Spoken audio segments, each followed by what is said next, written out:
You know those old plastic buckets stacking up somewhere? The ones you swear you'll use one day? I turned mine into a sweet potato machine, and the results shocked me. These vines didn't just grow, they exploded. Today, I'll show you the exact setup that gave me more sweet potatoes in a bucket than I usually get from a garden bed.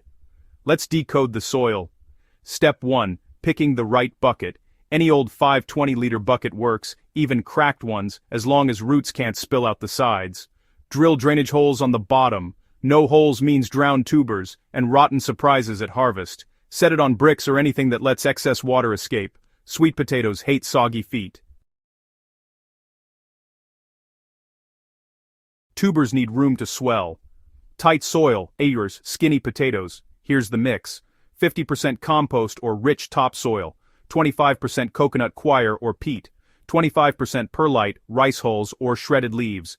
Then the magic. Add a handful of bioactive fertilizer. Vermicompost or aged manure awakens microbes. Microbes build the tunnels sweet potatoes grow into. Press the soil lightly. Don't compact it. Step 3. Starts. That actually work. Sweet potatoes don't grow from seeds. They grow from slips. Push 3 slips around the edge of the bucket, not the center. That forces tubers to develop along the bucket walls, where they get more oxygen and space. It's a cheat only container gardeners know. Water until the soil settles. Step 4. The vine training secret. The more nodes touching soil, the more tubers form. When vines stretch out, coil them back on top of the bucket and sprinkle a little soil over each leaf node.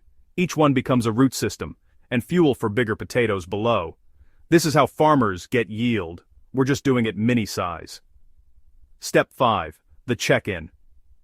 Once a month, scratch the surface like you're looking for buried treasure. See those plump white roots? That's how you know tubers are forming. If roots look thin and stringy, mix in a little compost tea or diluted liquid seaweed. Feed the biology, not the leaves. The monumental.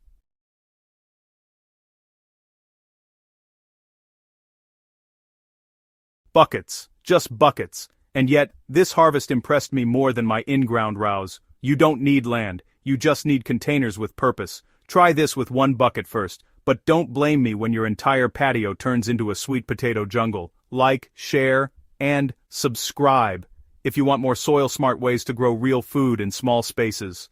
Comment bucket if you want to follow up on the purple sweet potato experiment. Soil decoded, garden upgraded.